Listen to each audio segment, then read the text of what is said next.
Hi, welcome back to Nillys Bonsai.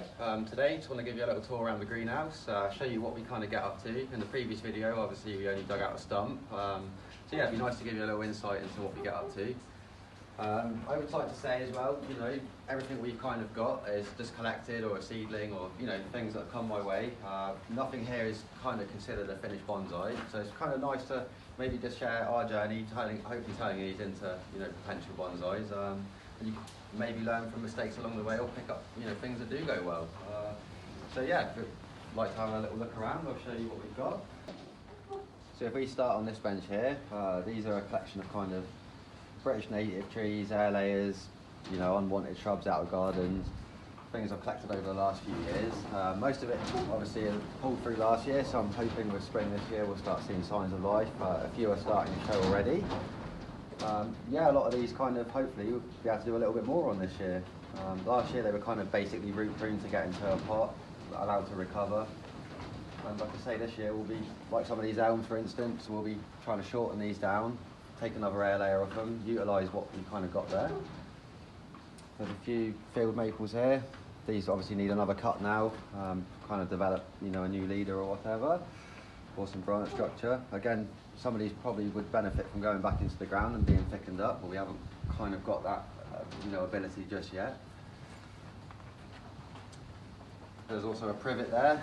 This was dug out from a neighbour's hedge. He was having a new driveway put in. That was another kind of freebie we're going to give a go. These are little lime trees, or the linden tree. They're not little leaf limes, unfortunately, but you know, again, I look for these kind of things as seedlings, and they're not always common limes to find around here. So we've grabbed a few of those. Again, probably benefit from going into the ground a little while, but you know, we could work on a small tree and then maybe enlarge the others. A couple of oaks here. Just looks more like our English oak. This, I believe, is a Turkey oak. This one, again, to add a little bit more to, was kind of dug out of a clay field. The taproot, you know, as sometimes you find when you dig these trees up, wasn't the best. A lot of the roots, you know, were out of reach kind of thing. It did pull through lovely. It did grow some new roots at the bottom there, but just in the wrong place. So what I tried to do with that is a kind of tourniquet method and see if we can encourage roots further up. I hate to waste things that, you know, even if I've dug them out and I don't want them, that's not the way to look at it. You know, you have to kind of persevere with it and give it a chance if you dug it out. These here, there's some Hawthorns here. All of these I've kind of collected. We were clearing some land. They've all kind of lent themselves with a little bit of character, some details in there. Maybe should have chopped them down a little bit shorter, but you know, we can come back to that. I like to kind of see where it recovers from and then come back to it. You can't add more on. Some of these as well, it's quite encouraging. They're sort of showing the first signs of waking up now. These were little red dots a few days ago, and even now they're starting to swell further, so that's very promising. One of my proudest stumps here in a pot, there's a large beech there. That's the second year as well, so hopefully this year we can start to develop that a little further. Clean the cut up as well. Again, I left it longer because I didn't want to, you know, waste what we had and then find that it died back further and then we had a useless tree as such, so we can work further on that. This was a beech air layer. I think that has a nice purple leaf. Again, air layered because of the shape of the kind of the trunk we had there. There's some characteristics, so we thought again we'll give it a go. Beech can take a long while. That did take 3 years to take from the tree. We cut that off last year, so hopefully that wakes up. Be another thing to kind of keep an eye on. Probably the last kind of thing worth a look on this bench. Just these two larches down here at the moment. They're really starting to show signs of life now. Obviously larch, one of the earlier species to wake up in spring. So those have just had a basic chop, and we're just going to allow those to recover now, and something we can work on later on. So on this bench here, probably looks like a lot of nothing to you know, the hardened bonsai experts. But again, you know, like I said to you, for me it's about kind of creating these things from the start. And really, you know, when you do grow things young, you get a good opportunity then to kind of put the twists and turns in them nice and early, and you know, you can really make your impression on the tree. These here, starting off from a couple of hibiscus seedlings I found. Kind of took cuttings off them when they got longer, and you know, I had unwanted foliage or whatever. Again, then just kind of spiraled into doing air layers off them, practicing you know, various things. So not every single one of these will be a a bonsai, and I don't think that for 1 minute. A lot of them could just go back into the garden as shrubs in the long run. If you just have a few and you can pick out good things as you go along, you can have a little practice as well, and there's not so much to lose then. These here I'll show you as well. In our previous video, obviously we dug out that huge forsythia stump. These were cuttings taken off of that exact plant, maybe 2 years ago now, I think. So, again, starting from kind of nothing. They don't all have to be bonsais again, if we decide they're no good, they'll just be grown on in the garden. Maybe in a few years again, you'll decide to go dig it back up and then turn it into a bonsai. These here are kind of special to me, a long way off being anything, maybe I have the time to wait for these to grow. These are actually, I think they're Lebanese cedars. For years and years, I kind of looked under trees trying to find one of these growing. Seemed very elusive. Last year, after probably 15 odd years of looking under trees, we finally found a little group of them and collected what we could. So these are kind of nice. Like I say, you've got to be in for the long game with something like that. But it's nice to start there. Right, on this bench here, I'd say we're getting a little bit closer to these actually being bonsais. A few of these I've had for a good few years. Really, it's been trial and error on my behalf. In the last few years, I've really kind of brushed up what I'm doing, read up, researched a lot more, and kind of, I kind of think that that's paid off and things are starting to show now. I'll show you a few here that we've got. So these are a few larches. Really starting to kind of take some shapes now. We're, getting a kind of hang of the taper pretty well. These obviously could do with some wiring just to kind of refine it a little bit. And again, if we can get that done before the bud bursts, obviously that makes that job a lot easier. These here, a couple of hornbeams. Again, they've kind of just been chopped back as cleanly as possible, and then new leaders selected, and again, they're kind of due that kind of treatment again, and maybe we can start working on some branches soon. There's a nice field maple there again. Maybe lends itself to being a twin trunk in the future. If we can maybe fatten this one up a little bit, bring it back into scale a little bit, then we could start working on some, some branches, and that might, that take shape very soon, maybe. This here, kind of an unlikely candidate for a bonsai. This was a hazel given to me by a friend. Probably planted in one of his pots by a squirrel. It wasn't something that he had cultivated himself. He asked me, is there anything you can kind of do with it? And we looked at the trunk and thought, well, it's kind of got a little bit of a taper there, and it might be something. The leaves will kind of hold it back a little bit, obviously.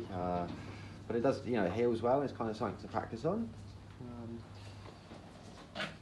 This is a little hawthorn I collected a couple of years ago. Something a little bit smaller than the stumps we showed you earlier. Seems to be showing good signs of, showing life. Little red dots everywhere again. Buds are starting to swell up now, so that's kind of cool. This tree here, again, not the most popular variety for bonsais. That is a sycamore. I must admit, this tree is very dear to me. This is where it kind of begun for me with bonsais. Like I say, when I was younger, absolutely as I am now, I collect every little seedling, stump, anything I find in the wrong place. Anything I cut off a tree kind of gets turned into a cutting. And obviously, this is probably where that kind of started off.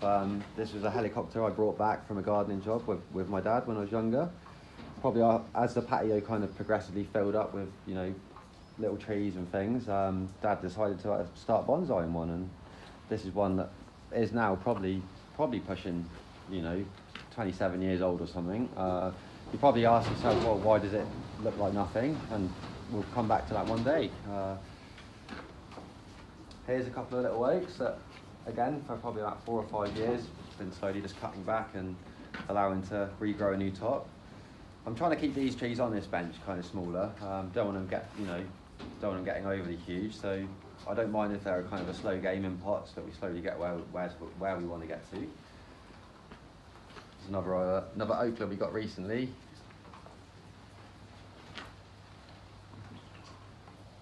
This one here, quite similar to the sycamore in the way that it's not that desirable because of the leaves. This is a Ace of Pasanoides, a Norway maple.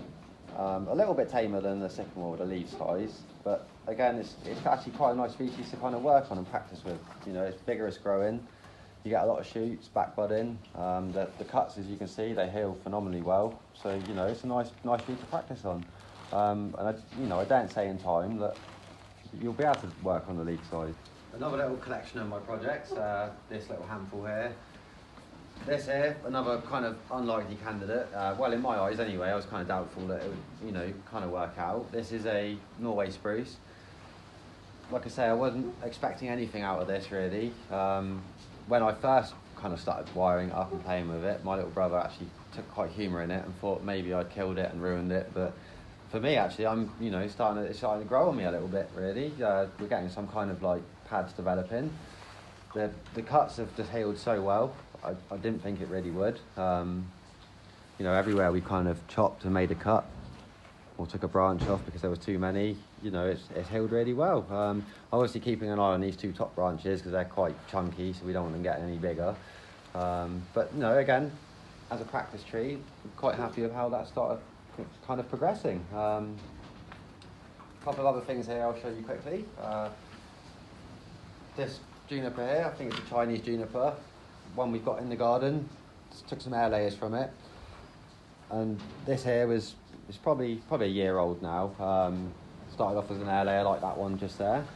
I'm just, you know, kind of had a little playful tree with this, bent it around a little bit.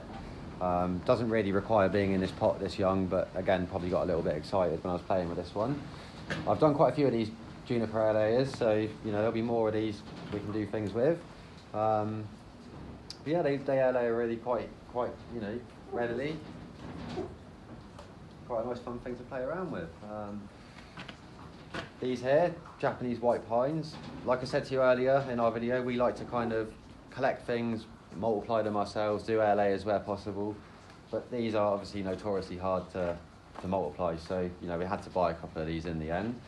I do have a strong love for Japanese white pine. I guess every bonsai enthusiast wants one.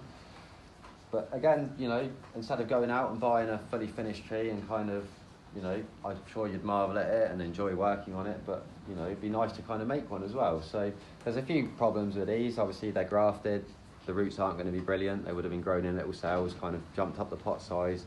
So I'm not expecting any kind of miracles in there, but you know, in a month or so from now, when we're able to repot these, maybe it's another video we'll come back to. We've kind of bent them into a crude shape for now. I'm no stranger to putting a bit of wire on a tree and kind of bending it around, but with these, did even kind of scare me a little bit. So you know, we'll leave them how they are for now, and when they show signs of kind of waking up and growing, then we'll go further with them. I'll just show you the label there so you can see what variety we've got. It wasn't kind of by choice, it was what was available. Another thing of kind of interest on this bench, not really being turned into a bonsai as of yet, but this Atlantic blue cedar was a birthday present from my little brother. He knows what I'm like with plants, so he kind of initially said straight away, you best look after this. Not that I kill plants, but he knows I experiment with plants as such. So we immediately set about air layering it, obviously with a lot of doubt on the internet, whether it was even possible kind of, or worthwhile, you know. I like to kind of have a go at these things, and to get one without a graft, like we were kind of explaining with the white pines, you know, if you could air layer it, then you get the ability to have one without the graft. So yeah, we set about doing it, and we've actually managed to, you know, we've got two off there that are fully, they're living off their own roots as such, showing, you know, good vigour as such. So there'll be something that we've got to repot soon, so we'll be coming back to that, and maybe do a few more cedar air layers so you can kind of see that, you know, what we did and how it worked. All our trees and, you know, shrubs are in the greenhouse right now. We are very lucky to have the privilege of the gentleman who owns this land, you know, lets me use this greenhouse. So we've done some early repotting and things, and we're having a good sort out outside. So for convenience, we brought them back in here. They don't belong in here, they don't require a greenhouse. Like I say, it's solely for protection. You know, we've done some early repotting and we're having a good sort out. So that is one benefit. We have, you know, we're lucky, very lucky to have that. Obviously, being inside, they do require a little bit of watering there now and then. This time of year, before the plants have, you know, woken up, and especially after repotting, you do not want to be drowning and drenching them. So really we just spot check through the benches, you know, every other day, keeping an eye, you know, if the soil starts looking a little bit dry on top, just a little bit of, you know, stored rainwater, nothing mad, just to keep them just damp, you know, until they show signs of waking up. And then we're quite eager to get them all back outside when the weather allows it. A couple of things just to end on here.